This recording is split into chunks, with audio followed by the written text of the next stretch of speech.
नमस्कार दोस्तों, चुनावों की मीडिया कवरेज को लेकर एक और वीडियो। और आज भी एक बार बात करेंगे अजीत अंजुम साहब की, क्योंकि अजीत अंजुम साहब जो हैं वो इस समय विरोधी मीडिया जो कहा जा रहा है, दरबारी मीडिया जिसे कह सकते हैं, या लेफ्ट लिबरल मीडिया जो है, उसका प्रतिनिधित्व कर रहे हैं मैदान में उतरकर। मैंने उन्हें चैलेंज किया था कि आप इस बार लोकसभा चुनाव के दौरान मैदान में क्यों नहीं जा रहे हैं। उन्होंने मेरे चैलेंज के बाद जाना शुरू किया, लेकिन गए कहां? अमेठी। अमेठी इसलिए गए क्योंकि वहां से स्मृति ईरानी जैसी हाई प्रोफाइल नेता, केंद्रीय मंत्री चुनाव लड़ रही हैं, और उनके सामने पिछली बार राहुल गांधी चुनाव लड़े थे, और इस बार भी उम्मीद थी कि राहुल गांधी ही वहां से प्रत्याशी होंगे। अजीत अंजुम ने पूरे एक सप्ताह तक इंतजार किया, अमेठी में ही पड़े रहे अपनी टीम के साथ, दर्जन भर वीडियो बनाए, लेकिन अंत में उन्हें निराशा का सामना करना पड़ा जब राहुल गांधी ने फैसला किया कि वो इस बार अमेठी से नहीं, रायबरेली से चुनाव लड़ेंगे। उसके बाद भागकर वो रायबरेली भी गए, लेकिन फिर आ गए लौटकर दिल्ली और स्टूडियो में बैठकर अपना ज्ञान देने पड़े। अब क्या है कि लगातार उन पर प्रेशर रहता है कि यार आप तो हर चुनाव में कवरेज करते थे, इस बार कवरेज क्यों नहीं कर रहे हैं। पहली बात तो मैं बता दूं कि कवरेज वो इसलिए नहीं कर रहे हैं क्योंकि वो जानते हैं कि आएगा तो मोदी ही, और कवरेज के नाम पर वो कर क्या रहे हैं? खाना पूर्ति कर रहे हैं। अभी फिर 2 दिन पहले वो पहुंच गए हैं कन्नौज, और कन्नौज से प्रत्याशी कौन है? अखिलेश यादव। अखिलेश यादव के क्षेत्र में जाएंगे। आप जानते होंगे कि वहां से पिछली बार डिंपल यादव चुनाव हार गई थी, उन्हें सुब्रतो पाठक ने हराया था, और इस बार सुब्रतो पाठक के सामने अखिलेश यादव खुद चुनाव लड़ रहे हैं, क्योंकि इस बीच उपचुनाव की वजह से मैनपुरी शिफ्ट हो गई थी डिंपल यादव, क्योंकि मुलायम सिंह जी की सीट खाली हुई थी निधन के बाद, वहां चली गई थी वो। अब अखिलेश यादव के क्षेत्र में जाकर सुब्रतो पाठक, जो कि इतना बड़ा फेमस चेहरा भी नहीं है, उनके खिलाफ वीडियो बनाए तो क्या बनाए बेचारे। 2-3 वीडियो बनाए, उनके व्यूज ही नहीं आए, 1 लाख 1.5 लाख से ज्यादा चले नहीं, जबकि उनके वीडियो 4-4, 5-5 लाख चला करते हैं। तो अब क्या करें? देखिए, कुंठित मानसिकता का जो व्यक्ति होता है ना, उसकी कुंठा जो है उसके कंटेंट में नजर आने लगती है। अजीत अंजुम कुंठा का शिकार है स्मृति ईरानी को लेकर। ये इस बात को लेकर स्पष्ट हो गया कि वो फिर से अमेठी पहुंच गए हैं। अब आप सोचिए, क्या इस पूरे देश में जहां 543 लोकसभा सीटों पर चुनाव हो रहा है, एक अमेठी का ही चुनाव बचता है? चलिए, उस समय तो बात ये थी शुरुआत में कि राहुल गांधी का टिकट का ऐलान नहीं हुआ था, वो रायबरेली से लड़ेंगे, ये कोई नहीं जानता था। सबको लग रहा था कि अमेठी से पर्चा भरेंगे, लेकिन अमेठी से उन्होंने अपने एक चेले किशोरी लाल शर्मा को टिकट दे दिया। किशोरी लाल शर्मा का भी इंटरव्यू किया अजीत अंजुम ने।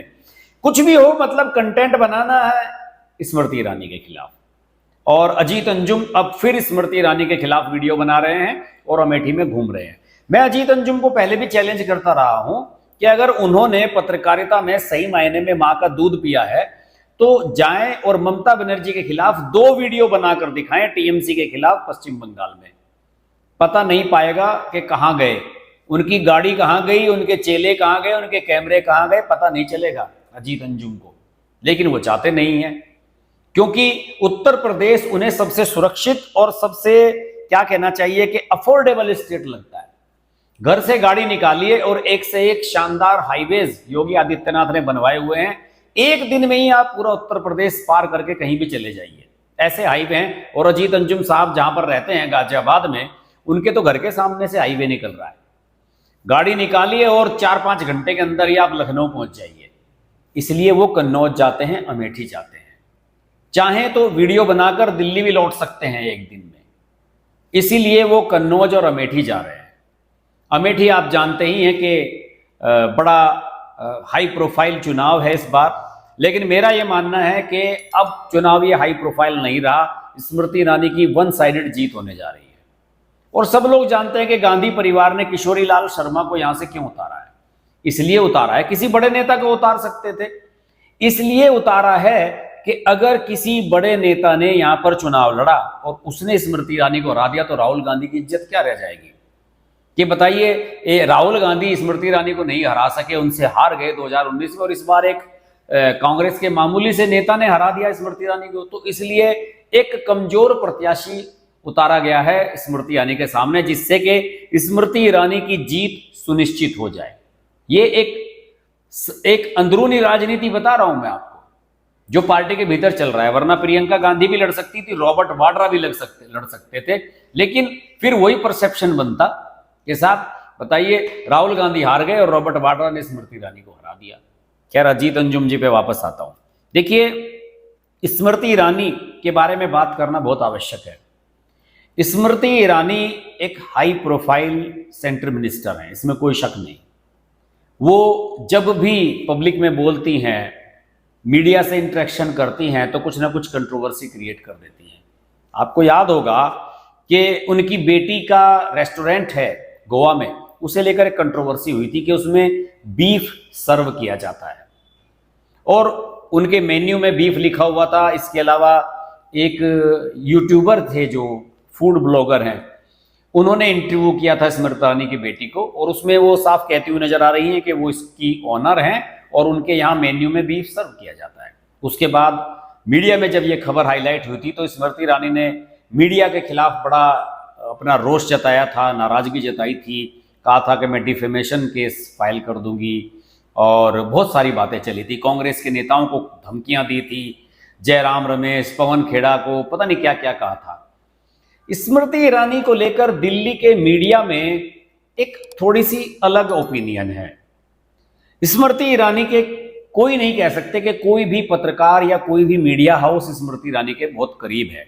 एक अगर मैं एक्सेप्शनल केस मान लूं तो अर्नब गोस्वामी से उनके रिलेशंस ठीक ठाक हैं, लेकिन बाकी सभी मीडिया पर्सन्स के साथ उनके कट्टे संबंध हैं। अब देखिए, सुधीर चौधरी तो प्रो बीजेपी और तथाकथित रूप से गोदी मीडिया का हिस्सा है, लेकिन सुधीर चौधरी आज तक के एक कॉन्क्लेव में जब स्मृति ईरानी को इंटरव्यू कर रहे थे तो उन्होंने सवाल पूछा था कि आप केंद्र में मंत्री हैं, क्या आपने कभी टमाटर खरीदा है, उसकी महंगाई चली गई है, इतनी रेट हाई हो रहे हैं।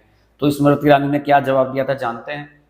स्मृति ईरानी ने जवाब ये दिया था कि आप भी तो जेल रहकर आए हैं, मैंने तो आपसे कभी नहीं पूछा कि आपके जेल का अनुभव क्या है। ये जो एरोगेंस है ना स्मृति ईरानी के कैरेक्टर में, यही वजह है कि मीडिया में वो ज्यादा प्रसिद्ध नहीं है। मीडिया के लोग थोड़ा उनसे कटते हैं, और अजीत अंजुम जैसे लोग स्मृति ईरानी को इसी वजह से पिंच करते हैं। वो स्मृति ईरानी को टारगेट बना रहे हैं और जानबूझकर इस तरह के वीडियो बना रहे हैं कि स्मृति ईरानी चुनाव हार जाए। हालांकि वीडियो बनाने से स्मृति ईरानी चुनाव हारने वाली नहीं है, पिछली बार से ज्यादा मतों से वो इस बार जीतने जा रही है, इसे लेकर मैं काफी श्योर हूं। दूसरा, एक और उदाहरण देता हूं। अभी हाल ही में चुनाव कैंपेन के दौरान अमेठी में कवरेज के लिए गए थे राजदीप सरदेसाई। आप जानते हैं कि राजदीप सरदेसाई की पत्नी अभी कुछ महीने पहले ही सागरिका घोष राज्यसभा की सांसद बनाई गई हैं ममता बनर्जी के द्वारा। तो उसमें भी उन्होंने जब सवाल पूछा कि आपने अमेठी में अपने क्षेत्र में 5 साल में जो काम कराए हैं उसे लेकर जनता संतुष्ट नहीं है, बला बला इस तरह की बातें कही। तो स्मृति ईरानी ने कहा कि मेरे पत्रकार मित्र जिनकी पत्नी टीएमसी की राज्यसभा सांसद हैं, उनको ये जान लेना चाहिए कि मुझे 5 साल मिले हैं, मेरे से पहले लोग यहाँ 50 साल तक सांसद रहे हैं। उनका इशारा गांधी परिवार की तरफ था। अब आप बताइए, इसमें अगर स्मृति ईरानी ये ना कहती कि टीएमसी की राज्यसभा सांसद के पति, तो भी बात ये चल जाती, लेकिन उन्हें जानबूझकर राजदीप सरदेसाई को बेइज्जत करना था। और सिर्फ इसी वजह से अजीत अंजुम जैसे लोग, रवीश कुमार जैसे लोग, आरफा खानम शेरवानी, जितने भी ये लेफ्ट लिबरल मीडिया है, आशुतोष, ये सब लोग स्मृति ईरानी के पीछे पड़ जाते हैं। कोई भी मौका मिलता है स्मृति ईरानी के खिलाफ वीडियो बनाए जाते हैं, उनके खिलाफ खबरें चलाई जाती हैं। अभी भी यही हो रहा है। अजीत अंजुम दूसरी बार गए हैं वहां पर, और मैं वैसे तो मुख्य वजह यह है कि वो कन्नौज गए थे। उनका इरादा यह था कि अखिलेश यादव को वहां से जिताकर ही लौटूंगा। अखिलेश यादव के जीतने के चांसेस बन भी रहे हैं कन्नौज से इस बार। तो उन्हें लग रहा था कि मैं अखिलेश यादव को जिताकर ही लौटूंगा, लेकिन वीडियो नहीं चला, किसी ने वीडियो को देखा नहीं। सब लोग देखना चाहते हैं किसी बड़ी सेलिब्रिटी के बारे में।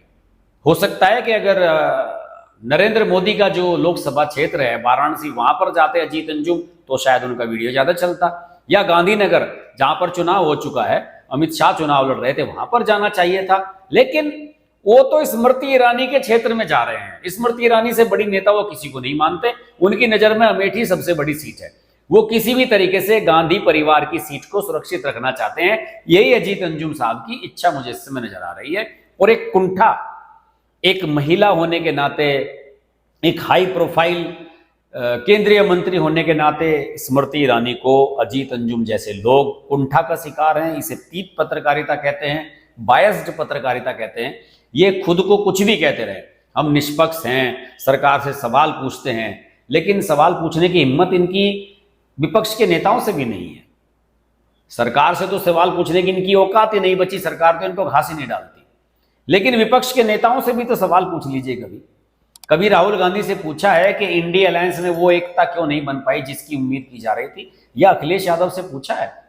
अभी राहुल गांधी और अखिलेश यादव ने कन्नौज में एक संयुक्त जनसभा संबोधित की और अजीत अंजुम कवरेज पर पहुंचे हुए थे। उसमें राहुल गांधी ने कह दिया कि हमारी यहाँ 50 सीटें आने जा रही हैं। क्या किसी ने सवाल पूछा राहुल गांधी से कि भाई रायबरेली की सीट आप जीत रहे हो या नहीं? अगर रायबरेली की जीत रहे हो तो आपकी 51 भी आ सकती है, बाकी 50 का छोड़ दो, अपनी सीट की फिक्र करो, वहां पर कैंपेन करो।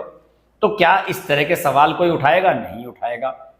और दूसरों को कहेंगे कि साहब ये गोदी मीडिया है। तो अजीत अंजुम साहब, आपको शर्म आनी चाहिए। इस देश में बहुत जगह चुनाव हो रहे हैं, वहां पर जाकर कवरेज कीजिए। जरा पंजाब जाइए, हरियाणा भी चले जाइए, आपके घर से बड़ा नजदीक है। और उत्तर प्रदेश की ओर भी लोकसभा सीटें हैं, राजनाथ सिंह की सीट है, वहां पर चले जाइए। लेकिन नहीं, इनको तो स्मृति ईरानी के खिलाफ ही वीडियो बनाने हैं। मैं बताता हूं, आप पिछले 10 दिन के अंदर देख लीजिए, अजीत अंजुम ने अमेठी में स्मृति ईरानी के खिलाफ कम से कम 20 वीडियो बनाए हैं। उनके थंबनेल्स आपको दिख रहे होंगे, हम दिखा भी रहे हैं। सब में स्मृति ईरानी की आलोचना, उनके विकास कार्यों को लेकर सवाल उठाना, उनको उनके खिलाफ, मोदी के खिलाफ, कुल मिला के ये दिखाना चाहते हैं कि स्मृति ईरानी बेकार सांसद हैं। उन्होंने 5 साल में यहाँ कुछ नहीं किया, जो भी किया यहाँ पर गांधी फैमिली ने ही किया है। लेकिन अजीत अंजुम को जवाब कहां से मिलेगा? जनता से मिलेगा। 4 जून को जब नतीजे आएंगे ना, तो अजीत अंजुम धड़ाम से नीचे पड़े हुए नजर आएंगे। और ये जो उनके थंबनेल्स हैं, इनको आप लोग सेव कर लीजिए। स्मृति ईरानी के खिलाफ जो उन्होंने बनाए हैं, इन सब को देख देख कर अजीत अंजुम साहब को खुद शर्म आएगी कि मैंने किस तरह का कंटेंट बनाया था। ये वीडियो कैसा लगा जरूर बताइए। इस तरह के वीडियोस आप और पसंद करते हैं तो मैं निश्चित रूप से इस तरह के वीडियो और भी बनाता रहूंगा। और इस चैनल पर तो आपको मेरा प्यार दुलार आप सबका मुझे मिल ही रहा है। आप सब लोगों से निवेदन है कि मेरे तीनों चैनल्स को आप सब्सक्राइब कर लें। हर्ष की बात लाइव हमारा नेशनल चैनल है, नील चैनल है। फिर हर्ष कुमार के नाम से एक चैनल है जिसमें रीजनल और स्टेट्स पॉलिटिक्स को हम डिस्कस करते हैं। और ये थोड़ा सा जो वीडियो है हमारा, ये वाला जो चैनल है, इस पर हम वीडियो लाते हैं थोड़ा सा नॉन पॉलिटिकल, मीडिया से जुड़ी हुई। क्योंकि इस तरह का चैनल कोई है नहीं जिसमें मीडिया इंडस्ट्री और मीडिया कवरेज से जुड़ी हुई वीडियो आपको देखने को मिले। मेरे चैनल पर आपको ये बढ़िया मिल जाएंगे। तो जल्द से जल्द चैनल को सब्सक्राइब भी कर लीजिए। 1 लाख सब्सक्राइबर इसके पूरे कराइए। फिर आपसे मुलाकात होगी अगले वीडियो में। तब तक के लिए नमस्कार। Hi, this is Pooja Bedi, and I'd like to say that I'm deeply grateful to Harsh for his wonderful, wonderful and courageous reporting, and the fact that he always stands up for what he thinks is right. Thank you, Harsh, for all the support and all the love, and rock on. Everyone who's watching this, don't hesitate to press the like, share, subscribe button on his channel.